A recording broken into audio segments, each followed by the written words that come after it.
আসসালামু আলাইকুম রহমতুল্লাহি ওয়া বারাকাতুহু। সূরাতুল ইখলাস আমাদের জীবনে এক গুরুত্বপূর্ণ সূরা। সূরা ইখলাস এমন একটি সূরা, যেই সূরাটি কোরআনুল কারীমের 1/3 সমতুল্য বলে বিশ্বনবী সাল্লাল্লাহু আলাইহি ওয়াসাল্লাম ঘোষণা দিয়েছেন। সুবহানাল্লাহ। সূরা ইখলাসের যে গুণাবলী, এই গুণাবলীগুলি যদি কোনো মানুষ মেনে নেয়, বিশ্বাস করতে পারে, তাহলে ওই ব্যক্তির জন্য আল্লাহর জান্নাত অবধারিত। সেজন্য আমরা বর্তমান সময়োপযোগী এই সূরাটিকে আলোচনার কেন্দ্রবিন্দু মনে করছি। সেজন্যই আমরা আজকে এই সূরার আলোকে কিছু কথা বলবো ইনশাআল্লাহ। সূরাতুল ইখলাস পবিত্র কোরআনুল কারীমে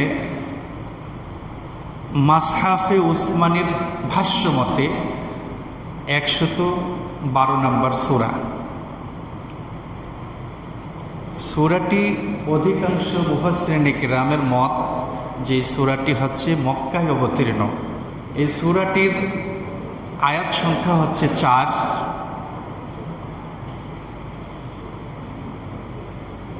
শব্দ সংখ্যা হচ্ছে 15 এবং এই সূরাটির হরফ সংখ্যা হচ্ছে 47টি। সূরাটির মধ্যে একটি রুকুও আছে। এই সূরাটির নাজিলের প্রেক্ষাপট সম্পর্কে লেখা হয়, হযরত উবাই ইবনে কাব রাদিয়াল্লাহু তাআলা থেকে বর্ণিত। তিনি বলেন যে মক্কার মুশরিকরা রাসূলুল্লাহ সাল্লাল্লাহু আলাইহি ওয়াসাল্লামকে আল্লাহ তাআলার বংশ পরস্পরা সম্পর্কে জিজ্ঞেস করলেন যে, নবী, হে মুহাম্মদ, তুমি যে আল্লাহর কথা বলো, আচ্ছা ওই আল্লাহর বংশ পরস্পরাটা একটু আমাদেরকে শোনাও তো। তোমার আল্লাহর বংশ পরস্পরা কেমন, কোন জায়গা থেকে আসছে, কে তাকে জন্ম দিয়েছে। তো যখন মক্কার মুশরিকরা নবীজি সাল্লাল্লাহু আলাইহি ওয়াসাল্লামকে এই প্রশ্ন করলো আল্লাহর বংশ পরস্পরা সম্পর্কে, তখনই আল্লাহ সুবহানাহু ওয়া তাআলা জিবরিলের মাধ্যমে এই সূরাটি বিশ্বনবী সাল্লাল্লাহু আলাইহি ওয়াসাল্লামের নিকট নাজিল করেন। সূরাটির মধ্যে অত্যন্ত গুরুত্বপূর্ণ 4টা গুণাবলীর কথা উল্লেখ করা হয়েছে। যে 4টা গুণাবলী কেবলমাত্র একজন সত্যিকারের মাবুদ, একজন সত্যিকারের ইলা যিনি, তার মধ্যেই থাকতে পারে। পৃথিবীর অন্য কোনো জায়গায় এই 4টা গুণ দূরবীন দিয়ে খুঁজলেও খুঁজে পাওয়া সম্ভব নয়। কাজেই এই সূরাটির মধ্যে একজন সত্যিকারের ইলা যিনি হবেন, তার মধ্যে 4টা গুণ মাস্ট বি থাকতেই হবে। আর যদি এই 4টা গুণ কোনো ইলাহের মধ্যে খুঁজে না পাওয়া যায়, কোনো দিন তাকে ইলাহ বলা যাবে না। যদি কেউ তাকে ইলাহ বলে, নিঃসন্দেহে বুঝতে হবে এটা ভ্রান্ত, এটা মিথ্যা, এটা তাদের ভুল দাবিদার। সত্যিকার অর্থে কোনো ব্যক্তিকে ইলাহ হিসেবে মেনে নিতে হলে এই 4টা গুণ তার মধ্যে থাকতেই হবে, অন্যথায় তিনি কোনোভাবেই ইলাহ হওয়ার উপযুক্ত নয়। এই সূরাটির মধ্যে সে 4টা গুণের কথাই আলোচনা করেছেন। আপনারা যদি একটু চিন্তা করেন যে এক একটা গুণ কত বড় ওয়েট সম্পন্ন, কত বড় দামি, মূল্যবান, একটু চিন্তা করলেই আমরা এক একটা গুণাগুণ বুঝতে পারব। আসুন আমরা মূল আলোচনায় চলে যাই।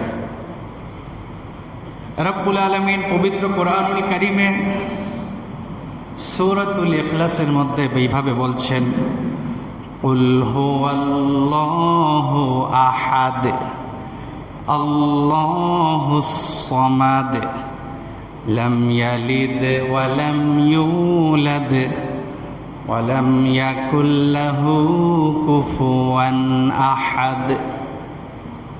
আল্লাহ তাআলা বলছেন যে নবী আপনি বলুন, হুয়াল্লাহু আহাদ, তিনি আল্লাহ যিনি একক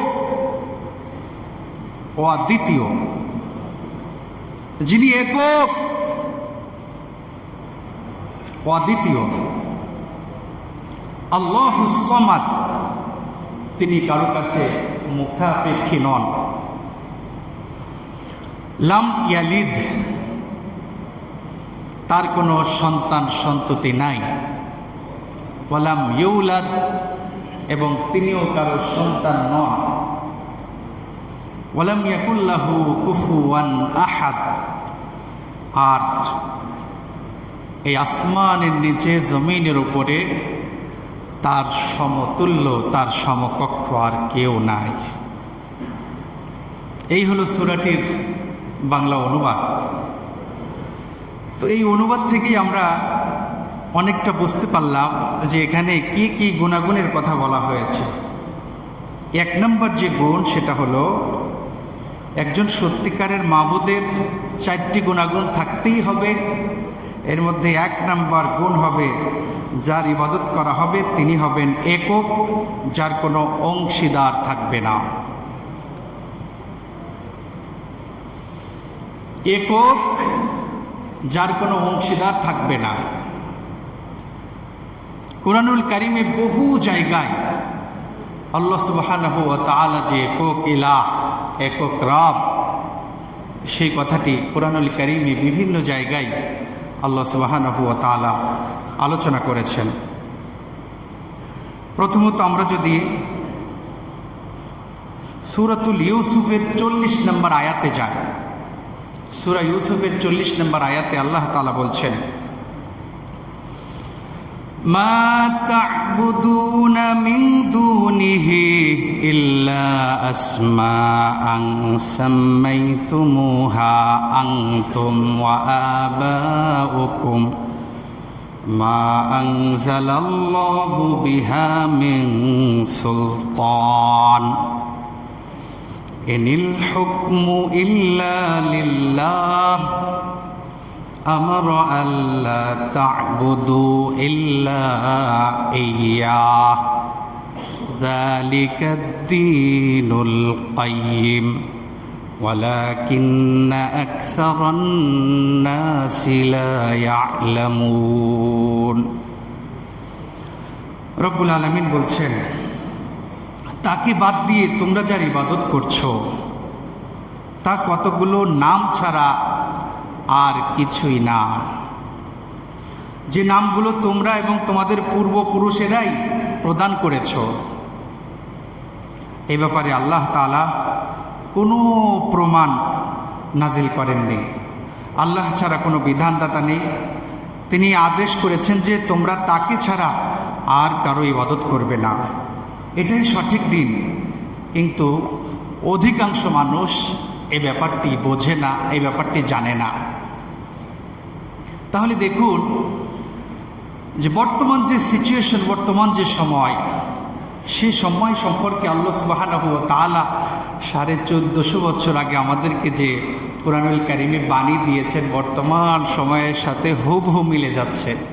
আল্লাহ তাআলা বলছেন, মা তা'বুদুনা মিন দুনিহি ইল্লা আসমাআন সাম্মাইতুমুহা, আল্লাহ তাআলাকে বাদ দিয়ে তোমরা যার ইবাদত করছো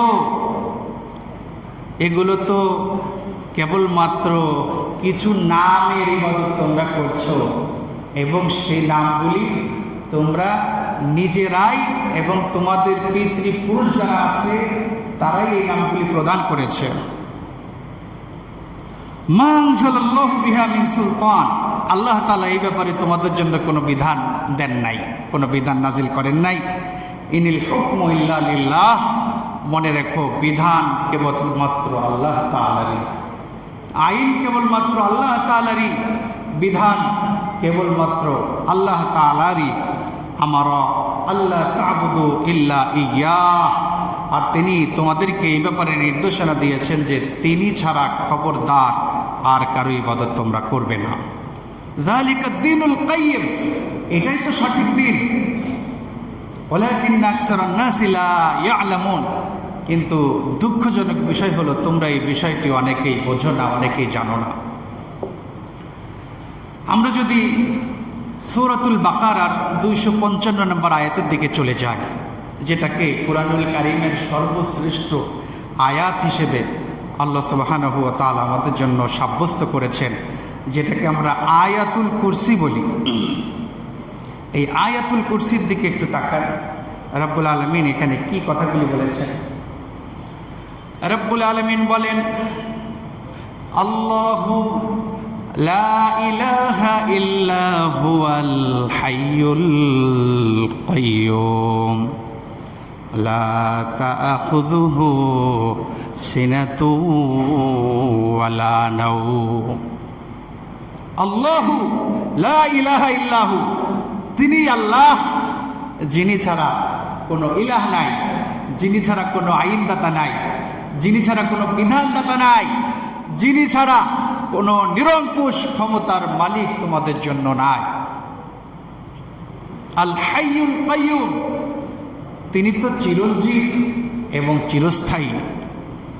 তার অন্যতম একটা বৈশিষ্ট্য হলো লা তাআখুযুহু সিনাতু ওয়ালা নাওম, তাকে ঘুম তো দূরের কথা, একটু তন্দ্রাও কোনোদিন স্পর্শ করতে পারে না। বলুন আল্লাহু আকবার।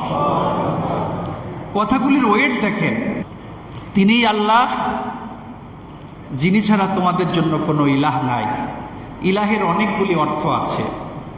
যিনি ছাড়া তোমাদের জন্য কোনো আইনদাতা নাই, যিনি ছাড়া তোমাদের জন্য কোনো বিধানদাতা নাই, যিনি ছাড়া তোমাদের নিরঙ্কুশ কোনো ক্ষমতার মালিকও যিনি ছাড়া নেই, যিনি সার্বভৌমত্বের একমাত্র মালিক। ইলাহের কয়েকটি অর্থের মধ্যে এই কয়েকটাও আছে যে তিনি হচ্ছেন সার্বভৌমত্বের মালিক। তো তিনি ছাড়া তোমাদের জন্য আর কেউ নাই। লা তাআখুযুহু আল হাইয়ুল কাইয়্যুম, যিনি হচ্ছেন চিরঞ্জীব, চিরস্থায়ী, যিনি আগেও যেরকম ছিলেন এখনও তিনি সেরকমই আছেন, ভবিষ্যতেও তিনি এই রকমই থাকবেন। তার কোনো বয়সের কোনো স্তর নেই যে তিনি এখন এরকম যেরকম আছেন 50 বছর পরে তিনি আর একটু দুর্বল হয়ে যাবেন। সেই কথা আল্লাহ সুবহানাহু ওয়া তাআলা 1450 বছর আগে জানিয়ে দিলেন। আল হাইয়ুল কাইয়্যুম, যিনি চিরঞ্জীব, চিরস্থায়ী, যিনি আগেও যেরকম পাওয়ার নিয়েছিলেন এখনও সেই একই ক্ষমতার মালিক, ভবিষ্যতেও তার ক্ষমতার বিন্দুমাত্র কোনো কিছু কম হবে না। ভবিষ্যতেও তিনি নিরঙ্কুশ এই ক্ষমতার মালিকই থাকবেন। আর তার অন্যতম আরেকটা বৈশিষ্ট্য হলো যে এমন আল্লাহ তোমরা পেয়েছো, এমন উপাস্য তোমরা পেয়েছো, লা তাআখুযুহু সিনাতু ওয়ালা নাওম, তাকে ঘুম তো দূরের কথা কোনোদিন একটু তন্দ্রাও স্পর্শ করতে পারে না। পৃথিবীর মধ্যে যারা স্রষ্টা হিসেবে দাবি করে একজনের মধ্যেও এই গুণাগুণ নাই।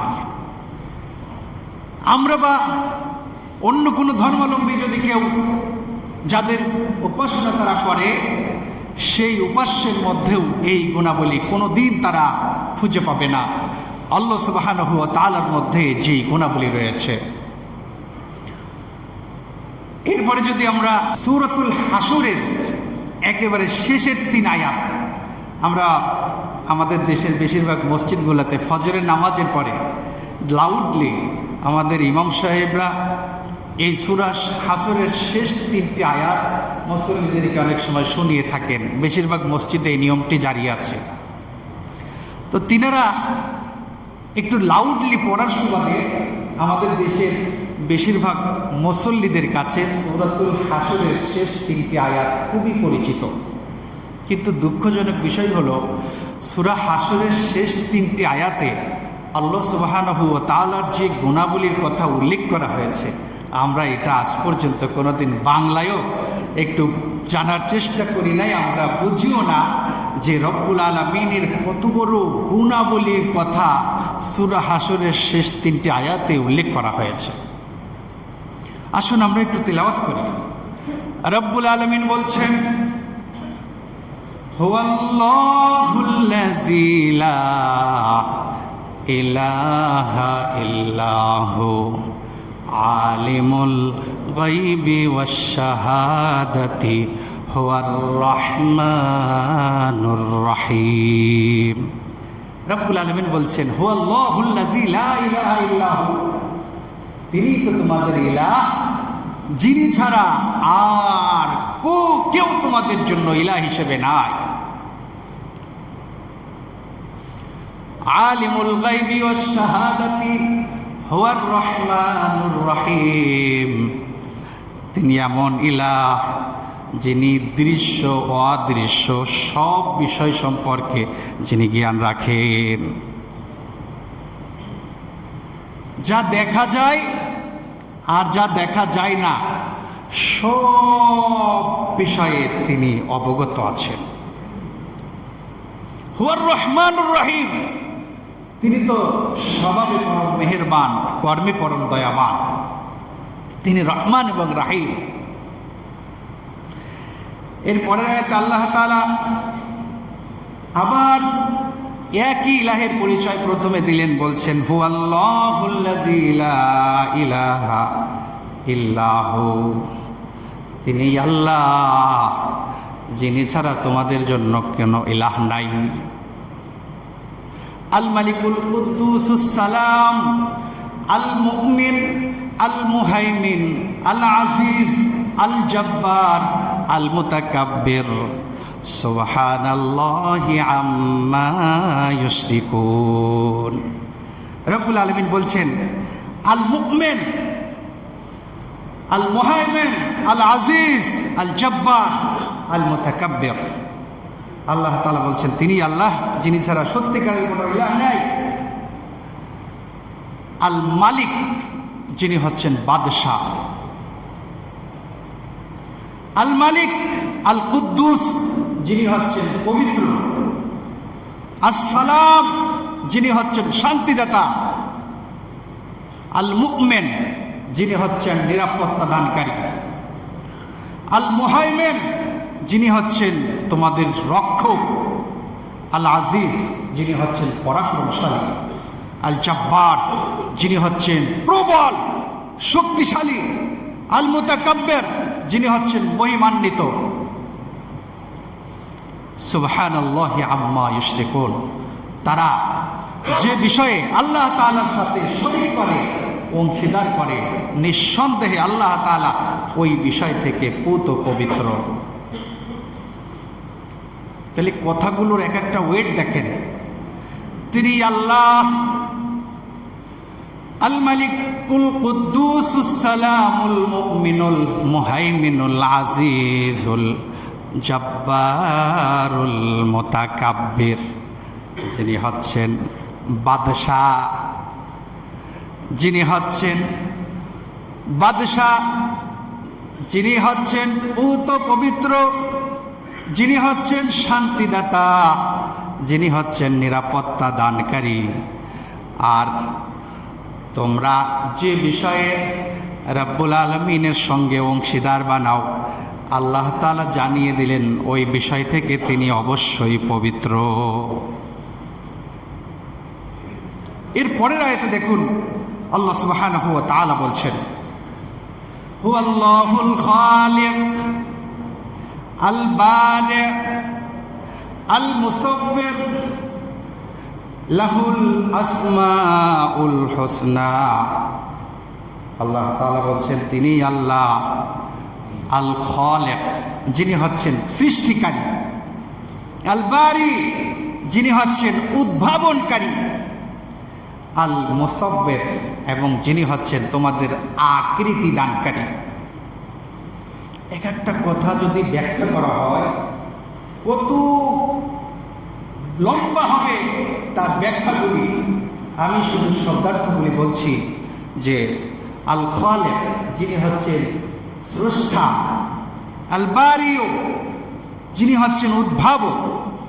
আল মুসাব্বির, আর যিনি হচ্ছেন আকৃতি দানকারী, লাহুল আসমাউল হুসনা, আর তার তো অনেক সুন্দর সুন্দর নামও রয়েছে, তার অনেক সুন্দর সুন্দর নামও রয়েছে। তোমরা মুশরিকরা আল্লাহ তাআলাকে যে নামে ডাকো, তিনি ওই নাম তার নয়। খুদা, গড, ভগবান একটাও আল্লাহ তাআলার গুণবাচকের নামের সাদৃশ্য নয়। আল্লাহ তাআলা বলছেন লাহুল আসমাউল হুসনা, তার অনেক সুন্দর সুন্দর নাম রয়েছে। অন্যত্র বলেছেন ওয়ালিল্লাহিল আসমাউল হুসনা ফাদউহু বিহা, আল্লাহ তাআলার অনেক সুন্দর সুন্দর নাম রয়েছে। তোমরা যদি আল্লাহ তাআলাকে ডাকতে চাও এরকম সুন্দর নামেই ডাকো। খুদা, গড, ভগবান ইত্যাদি তোমরা যে নামে আল্লাহ তাআলাকে ডাকো, এই নাম একটাও আল্লাহ তাআলার কাছে গ্রহণযোগ্য নয়। আল্লাহ তাআলা বলছেন ইউসাব্বিহু লাহু মা ফিস সামাওয়াতি ওয়াল আরদ ওয়া হুয়াল আজিজুল হাকীম। এত বড় গুণাবলী যে আল্লাহ তাআলার মধ্যে আছে, সেই আল্লাহকে আসমান জমিনের মাঝে যা কিছু আছে সবাই চিনল, সবাই বুঝল, এবং সবাই তাদের যার যার অবস্থানের দিক থেকে প্রত্যেকেই আল্লাহ তাআলার ইবাদত করে, আল্লাহ তাআলার তাসবিহাত পাঠ করে। কিন্তু তোমরা মানুষ আমাকে চিনলে না, তোমরা আমাকে বাদ দিয়ে তোমরা অন্যকে উপাস্য রূপে গ্রহণ করলে। কত বড় দুঃখ নিয়ে আল্লাহ তাআলা কথাগুলি বলছেন। বলছেন যে আমি তো খালেক, আমি তো স্রষ্টা, আমি উদ্ভাবক, আমি হচ্ছে তোমাদের আকৃতি দানকারী, লাহুল আসমাউল হুসনা, আর আমার তো অনেক সুন্দর সুন্দর নামও আছে। তোমরা কি সব নামে আমাকে ডাকো? ইউসাব্বিহু লাহু মা ফিস সামাওয়াতি ওয়াল আরদ, আল্লাহ তাআলা বলছেন আসমান জমিনের মধ্যে যা কিছু আছে সবাই তার তাসবিহাত পাঠ করে, সবাই তার গুণ কীর্তন বর্ণনা করে, সবাই তার ভাষা মতে প্রত্যেকেই আল্লাহ তাআলাকে ডাকে। ওয়া হুয়াল আজিজুল হাকীম, আর তিনি হচ্ছেন প্রবল পরাক্রান্ত মহা প্রতাপশালী। রব্বুল আলামিন অন্যত্র বলেছেন সাব্বাহা লিল্লাহি মা ফিস সামাওয়াতি ওয়া মা ফিল আরদ, আসমান জমিনের মধ্যে তোমরা যা কিছু দেখতে পাও সবাই তাদের ভাষায় আল্লাহ তাআলাকে ডাকে। অন্যত্র আল্লাহ তাআলা বলেন ওয়া ইউসাব্বিহু বিহামদিহি ওয়ালাকিন লা তাফকাহুনা তাসবিহাহু, দুনিয়াতে যা কিছু আছে প্রত্যেকেই আল্লাহর কৃতজ্ঞতা প্রকাশ করে, আল্লাহর তাসবিহাত পাঠ করে, কিন্তু তোমরা তাদের ভাষা বোঝো না, তোমরা তাদের ভাষা বোঝো না, জানো না। তাহলে এক নম্বর যিনি সত্যিকারের মাবুদ হবেন তিনি হবেন একক এবং তার কোনো অংশীদার থাকতে পারবে না। দ্বিতীয় নাম্বার তিনি হবেন আস-সামাদ, তিনি হবেন আস-সামাদ, যে মাবুদের ইবাদত করা হবে তার মাঝে কোনো শূন্যতা থাকবে না এবং তিনি কারো মুখাপেক্ষী থাকবেন না। তার খাওয়া দাওয়া, তার বিশ্রাম, তার চলাফেরা অথবা অন্য কোনো কাজকর্মে তিনি পরনির্ভরশীল হবেন না, অন্য কারো সাহায্য গ্রহণ করবেন না, বরং সে নিজেই স্বয়ং সম্পূর্ণ হবে, যার মধ্যে কোনো দিক দিয়ে কোনো শূন্যতা খুঁজে পাওয়া যাবে না। দ্বিতীয় নাম্বার গুণাবলী একজন সত্যিকারের মাবুদের হচ্ছেন এটাই যে তিনি হচ্ছেন সমাদের অধিকারী। সমাদ মানে হচ্ছেন যিনি হচ্ছেন অমুখাপেক্ষী, যিনি তার নিজের প্রয়োজন পূরণের জন্য অন্য কারো সহযোগিতা নেওয়ার প্রয়োজন কোনোদিন হয় না এবং কোনোদিন হবেও না। যিনি হবেন নিজে স্বয়ং সম্পূর্ণ এবং যার মধ্যে কোনো শূন্যতা খুঁজে পাওয়া যাবে না। রব্বুল আলামিন পবিত্র কুরআনুল কারীমে বলেন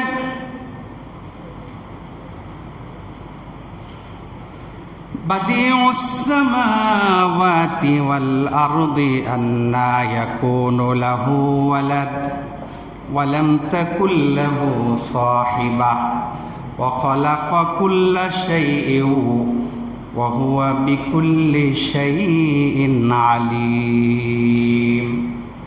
রব্বুল আলামিন বলছেন তিনি আকাশমণ্ডলী ও জমিনের একমাত্র উদ্ভাবক। কিভাবে তার সন্তান হতে পারে? কিভাবে তার সন্তান হতে পারে? অথচ তার তো কোনো সঙ্গিনী নেই, সব কিছু তিনি সৃষ্টি করেছেন আর প্রতিটি জিনিস সম্পর্কে তিনি পূর্ণ অবগত।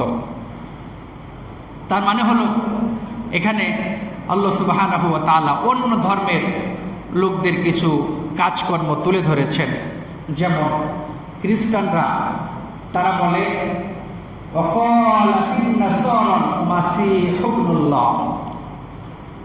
এই পৃথিবীতে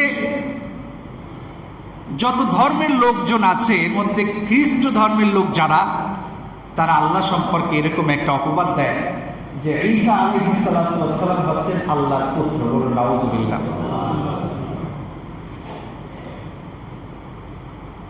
আবার ইহুদিদের সম্পর্কে বলা হয় ওয়াকালাতিল ইয়াহুদু উযাইর ইবনুল্লাহ। ইহুদিরা এই দুনিয়াতে তারা এই বিশ্বাস লালন করে যে তারা বলে যে উযাইর হচ্ছে আল্লাহ তাআলার পুত্র। বলেন নাউযুবিল্লাহ। তো আল্লাহ সুবহানাহু ওয়া তাআলা এখানে তিনি জানিয়ে দিচ্ছেন বাদিউস সামাওয়াতি ওয়াল আরদ আন্না ইয়াকুনু লাহু ওয়ালাদ, যিনি আসমান জমিনের উদ্ভাবক, আসমান জমিন যিনি সৃষ্টি করলেন, কিভাবে তার সন্তান সন্ততি হতে পারে? তিনি তো এই সব কিছু রক্ষণাবেক্ষণ নিয়েই ব্যস্ত। যেমনিভাবে মুসা আলাইহিস সালাম আল্লাহ তাআলাকে একদিন বললেন, রব্বুল আলামিন আমরা তো সবাই ঘুমাই যাই, আমাদের সকলেরই ঘুম পায়, আপনার কি কোনোদিন ঘুম পাই না? আপনি কি ঘুমান না? রব্বুল আলামিন মুসা আলাইহিস সালামকে একটা কর্মের মাধ্যমে এটার অ্যান্সার দিয়ে দিলেন। বললেন যে মুসা তুমি এক গ্লাস পানি এনে এখানে দাঁড়াও। মুসা আলাইহিস সালাম কাচের গ্লাসে এক গ্লাস পানি এনে এরকম দাঁড়ালেন। আল্লাহ সুবহানাহু ওয়া তাআলা ঘুমকে হুকুম দিলেন, হ্যাঁ ঘুম, মুসা আলাইহিস সালামকে যে আক্রমণ করো। মুসা আলাইহিস সালামকে ঘুম যখন আক্রমণ করলো, অল্প কিছুক্ষণের মধ্যে তিনি দাঁড়িয়ে থাকতে পারলেন না। ঘুম তাকে স্পর্শ করার কারণে তিনি দাঁড়িয়ে দাঁড়িয়ে ঘুমাতে লাগলেন, ঝিমুতে লাগলেন। এবং কিছুক্ষণ পরে এতটা ঘুম তার পেল, তার হাত থেকে গ্লাসটা পড়ে গ্লাসটা ভেঙে টুকরা টুকরা হয়ে গেল। রব্বুল আলামিন বোঝাতে চাইলেন, মুসা ঘুম এমন এক জিনিস যে কোনো ব্যক্তির মধ্যে যদি ঘুমের গুণ থাকে আর যদি সে ঘুমিয়ে যায়, দুনিয়া যদি তছনছ হয়ে যায় তার কোনো খেয়াল থাকবে না। আমি হচ্ছে আসমান জমিনের মালিক, আসমান জমিন কুল কায়নাত, যেখানে যা কিছু আছে সব কিছু আমি আল্লাহ সৃষ্টি করেছি। আমি যদি ঘুমিয়ে যাই এই সব কিছু রক্ষণাবেক্ষণ কে করবে? সব কিছু চূর্ণ বিচূর্ণ হয়ে যাবে, তছনছ হয়ে যাবে। যেমনিভাবে ঘুমের কারণে তুমি একটা গিলাসকে অক্ষত রাখতে পারো নাই, আর আমার হাতে আসমান জমিন কুল কায়নাত, যেখানে যা কিছু আছে সব কিছু আমার কুদরতি হাতে আমি লালন পালন করছি, আমি ধরে আছি। আমি যদি ঘুমিয়ে যাই একটা তারকার সঙ্গে সংঘর্ষ শুরু হয়ে যাবে, সূর্য চন্দ্রের সাথে সংঘর্ষ শুরু হয়ে যাবে, একটা জিনিস আর একটা জিনিসের সাথে সংঘর্ষ শুরু হয়ে যাবে, এক পর্যায়ে পুরা পৃথিবী তছনছ হয়ে যাবে। সেই জন্য আমার অন্যতম একটা বৈশিষ্ট্য হলো আমাকে ঘুম তো দূরের কথা কোনোদিন কোনো তন্দ্রাও স্পর্শ করতে পারে না। তাই রব্বুল আলামিন বলছেন যে বাদিউস সামাওয়াতি ওয়াল আরদ, আমি তো আসমান জমিনের উদ্ভাবক। আন্না ইয়াকুনু লাহু ওয়ালাদ, তোমরা কিভাবে বলো যে তিনি সন্তান গ্রহণ করেছেন? ওয়ালাম তাকুল লাহু সাহিবা, অথচ তিনি তো কোনো সঙ্গীও গ্রহণ করেন নাই। ওখাল কাকুল্লা সাহেব, অথচ তিনি যা কিছু আছে সব কিছু তিনি সৃষ্টি করেছেন। ওহুয়া বিকুল্লি শাইইন আলিম। আমার ভাইয়েরা, একজন সত্যিকারের রব যিনি হবেন, যিনি সত্যিকারের মাবুদ হবেন, 3 নম্বর তার বৈশিষ্ট্য হবে লাম ইয়ালিদ ওয়া লাম ইউলাদ। একজন মাবুদের অন্যতম 3 নম্বর বৈশিষ্ট্য হলো তিনি কাউকে জন্ম দিবেন না এবং তাকে কেউ জন্ম দিবেন না। তাকেও কেউ জন্ম দেবে না এবং তিনিও কারো কাছ থেকে জন্মগ্রহণ করবেন না। আমরা দেখি তো দুনিয়াতে যাদেরকে, আমরা নয়, আপনারা যদি মুশরিকদের ব্যাপারটা তাকান তাহলে দেখুন যে তারা যেভাবে নিজেরা তাদের মাবুদকে তৈরি করে, আমরা একেবারে নিজ চোখে দেখতে পাচ্ছি যে তারা কিভাবে তাদের মাবুদকে তৈরি করছে, আবার কিভাবে তাদের মাবুদকে শেষ করে দিচ্ছে। তা রব্বুল আলামিন তিনি আমাদেরকে জানিয়ে দিলেন সূরা ইখলাসের মধ্যে, যদি কেউ সত্যিকারের মাবুদ হয় 3 নম্বর কোয়ালিটি তার মধ্যে এমন হবে যে তিনি কারোর সন্তান হবেন না এবং তারও কোনো সন্তান থাকবে না। রব্বুল আলামিন সূরাতুল ইখলাসের শেষের দিকে জানিয়ে দিলেন ওয়ালাম ইয়াকুল্লাহু কুফুয়ান আহাদ। 4 নম্বর কোয়ালিটি একজন মাবুদের মধ্যে যেটা হবে সেটা হলো একজন সত্যিকারের মাবুদের সত্তা, গুণাবলী ও কাজকর্ম অন্য কিছুর সমতুল্য হবে না। অন্য কিছুর সমতুল্য বা সমকক্ষ হবে না। লাইসা কামিসলিহি শাই ওয়া হুয়াস সামিউল বাসীর। তার সমকক্ষ পৃথিবীতে কিছুই হতে পারে না, কিছুই হতে পারে না। তোমরা যা করো তিনি সব কিছু দেখেন, শোনেন এবং দেখেন। আমার ভাইয়েরা, রব্বুল আলামিন দেখেন ছোট্ট একটি সূরা, কিন্তু এর মধ্যে যে কথাগুলি বললেন যে কত ওয়েট সম্পূর্ণ, কত দামি দামি কথা, আর এক একটা কথার ব্যাখ্যা যে কত বড় হতে পারে। সেজন্যই বিশ্বনবী সাল্লাল্লাহু আলাইহি ওয়াসাল্লাম জানিয়ে দিলেন, কোনো ব্যক্তি যদি সূরাতুল ইখলাস একবার পাঠ করে, রাব্বুল আলামিন ওই ব্যক্তির আমলনামায় কুরআনুল কারীমের 1/3 তিলাওয়াত করার সব সমতুল্য তার আমলনামায় লিখে দেন। তার মানে কি? এই যে এক একটা গুণাগুণের যদি ব্যাখ্যা লেখা হয়, কুরআনুল কারীমের মিনিমাম 10 পারারও বেশি হয়ে যাবে। সেই জন্য রব্বুল আলামিন নবীর মাধ্যমে জানিয়ে দিলেন, কোন ব্যক্তি যদি সূরা ইখলাস একবার পাঠ করে, কুরআনুল কারীমের 1/3 তিলাওয়াত করলে যে সওয়াব হয়, আল্লাহ তাআলা সেই সওয়াব তার আমলনামায় সঙ্গে সঙ্গে লিপিবদ্ধ করে দেন। নবীজি সাল্লাল্লাহু আলাইহি ওয়াসাল্লাম একবার সাহাবায়ে কেরামদেরকে বললেন, ও আমার সাহাবারা, তোমাদের পক্ষে কি সম্ভব নাকি প্রতিদিন কুরআনুল কারীমের 1/3 তিলাওয়াত করা? সাহাবায়ে কেরাম চিন্তিত হয়ে গেলেন যে এটা তো আমাদের জন্য বড়ই কঠিন। নবীজি সাল্লাল্লাহু আলাইহি ওয়াসাল্লাম বললেন, তোমাদের জন্য কঠিন নয়, আজ থেকে আমি ঘোষণা দিলাম, কোনো ব্যক্তি যদি সূরা ইখলাস একবার পাঠ করে, একবার পাঠ করার কারণে আল্লাহ তাআলা কুরআনুল কারীমের 1/3 তিলাওয়াত করার সওয়াব তার আমলনামায় লিপিবদ্ধ করে দিবেন। এইভাবে যদি কোনো ব্যক্তি 3 বার পাঠ করে, 3 বার পাঠ করার কারণে আল্লাহ তাআলা তার আমলনামায় পরিপূর্ণ কোরআন খতম করার সওয়াব লিপিবদ্ধ করে দিবেন।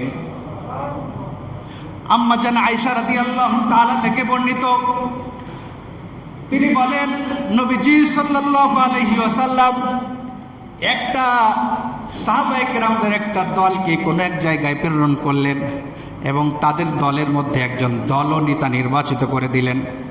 এই দলনেতা তাদেরকে জামাতের সাথে নামাজ আদায় করাতেন।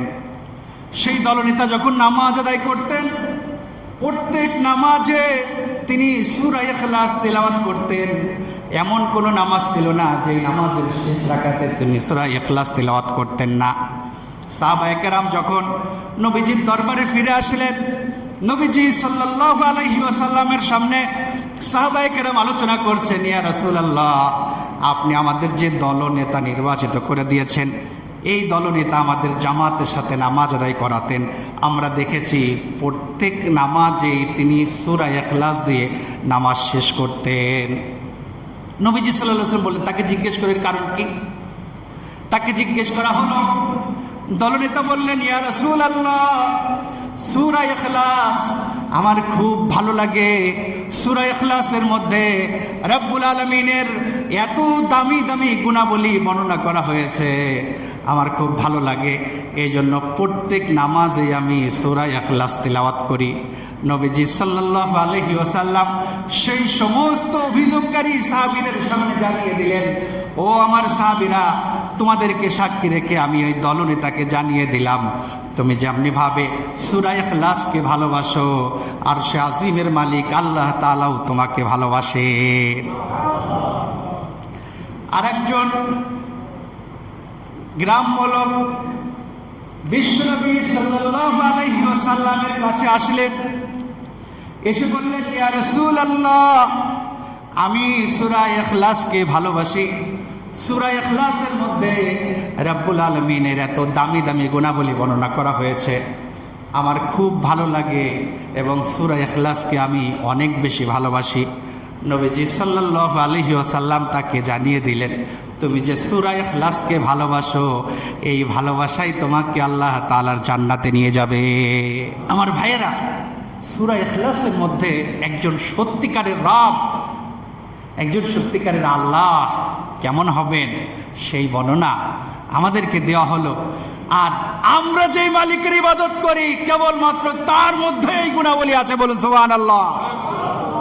আশা করি সূরা ইখলাসের আলোকে আজকে আমরা যে আলোচনা শুনলাম, নিশ্চয় আমরা বুঝতে পেরেছি আল্লাহ সুবহানাহু ওয়া তাআলা আমাদের সবাইকে এই সূরাতুল ইখলাসের আলোকে আমাদের জীবনযাপন পরিচালনা করার তৌফিক দান করেন, বলুন আমিন। ওয়া আখিরু দাওয়ানা আলহামদুলিল্লাহি রাব্বিল আলামিন।